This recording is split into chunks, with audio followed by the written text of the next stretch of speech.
Hi, Philippa here, CEO and founder of TIE, or the International Exchange. I wanted to tell you guys why and how TIE came about. Now, if I really think about it, it was probably inspired from a long weekend in the UK where my family and I were all getting together. Now, my family comes from all over the place. I was born in South Africa, grew up in Canada, and I was working in London in advertising at the time, and we were all meeting in the countryside in the UK on this particular occasion. And well, my whole family come from the helping people industries. So doctors, environmental engineers, social workers, public health professionals, and then there was me, the one who worked in advertising. Now, on this particular occasion, I wasn't actually really able to contribute to the conversation, which, if you know me, doesn't happen very often, but I felt this feeling of unworthiness. And I hated it. I hated the fact that I wasn't able to feel proud of what I was doing, but yet I had no desire to be doing what everyone else was doing. I didn't want to be a doctor. I thought long and hard about what I wanted to do, and I knew that the skills that I had in the private sector, they fit, and I knew they suited me. But the problem was that I felt that I needed to know that what I knew, the skills that I had developed over the course of my career, of my life, actually had some meaning in the great scheme of things, in the grand scheme of things. And it wasn't that I wanted to use my skills daily to be able to make a difference. I just wanted to know that what I knew had some kind of purpose and could actually make a difference in some way. And I knew that I wasn't the only person who was feeling like that. And so that feeling really started to weigh on me. I kept thinking, I know how important, how valuable, how crucial my private sector skills are. But where I was a bit confused is I just don't know how I can use them to make a difference. And the more I started to think about it, the more I realized actually the private sector has the power to make a huge difference in this world. I was familiar with NGOs because of a lot of the work that my family does, but also just because of my background. And I was thinking, NGOs have the potential to make difference, but they really struggle from a human resource point of view, from a financial resource point of view. And then I was looking at governments, and I was thinking, but governments, we don't trust them, and they take too long to do anything anyway. But the private sector has access to the human resource, funds, and they can make decisions incredibly quickly. And they can make decisions on a dime. And then they can make a huge difference.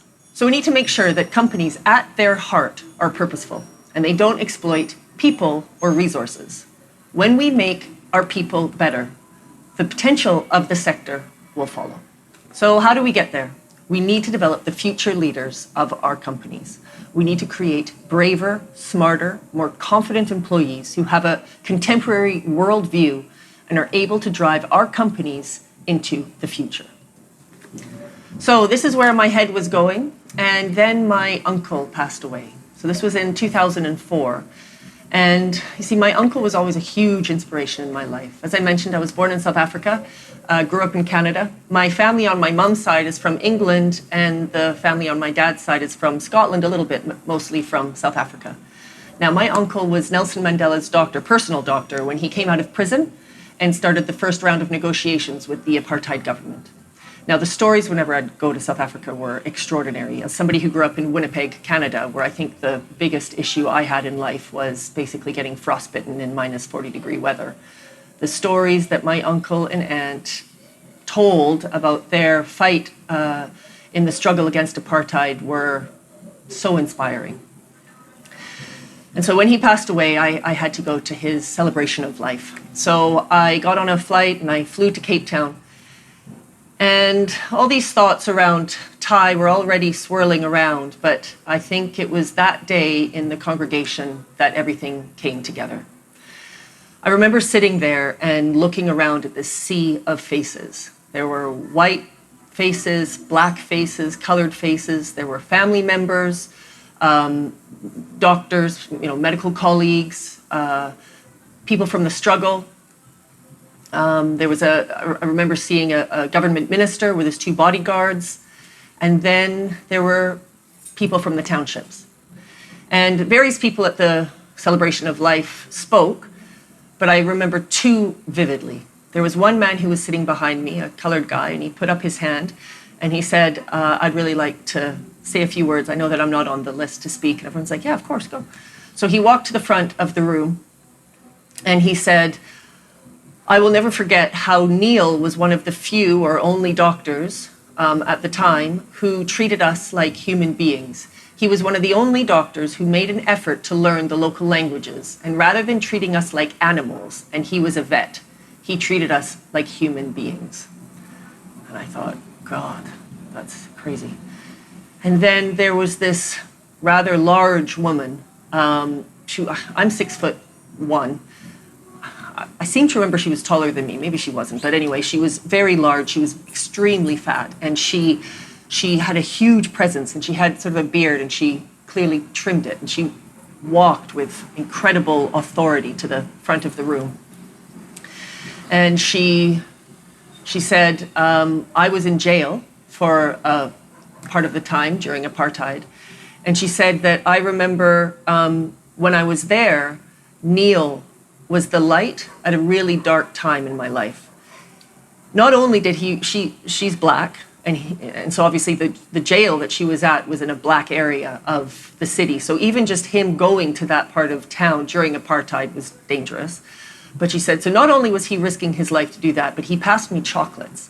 And inside these chocolates had messages of what was happening on the outside, so I knew what was happening. And she said, you know, imagine if one of the guards got one of those chocolates. I remember listening to this and I thought, oh my God, you know, my uncle was one of the most inspirational people I knew. He was so much more than just a white middle-class doctor from South Africa. Now, the reason he was so much more than that was because he opened his life to so many different types of people. Now, this reminded me of what Sir John Hegarty says. I don't know if you're familiar with Sir John, but Sir John Hegarty is one of the co-founders of BBH, which is Bartle Bogle Hegarty, one of the ad agencies in London, or globally. And he's a thought leader, and he talks about do interesting things, and interesting things will happen to you. And as a way to reach your full potential, he says, and there's sort of a few of them, and one of them, he says, you must expand your personal circle. And when I think back to my uncle, and when I think back to that day, and looking around, my uncle impacted so many people's lives in an incredible way, and they were varied people from so many walks of life. And likewise, those people impacted his life in a tremendous way, where he was able to reach his full potential and do extraordinary things and touch people's lives in extraordinary ways. And it was that day that was the catalyst for TIE. And I thought, this is what TIE needs to be about. So people want to be the change that they want to see in this world. And our private sector skills are vital to making the world a better place. NGOs need our help, and CEOs need people who are confident, brave, innovative, well-rounded, and can work with a variety of different people. So this was the essence of TIE.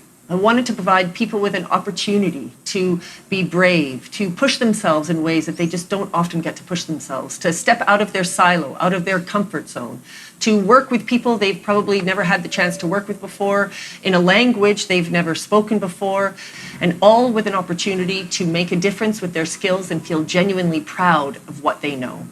And with this thinking, TIE was born. So since 2007, we've been connecting the private sector with the social sector to make change. We link future leaders from the commercial world with social initiatives across the globe, and we create a unique platform that's a catalyst to exclusive leadership development, all whilst impacting people and communities around the world. So we have a number of different ways that we're doing this now. So why don't you have a look at the programs that we have on offer, and you can see which one is the right fit for you.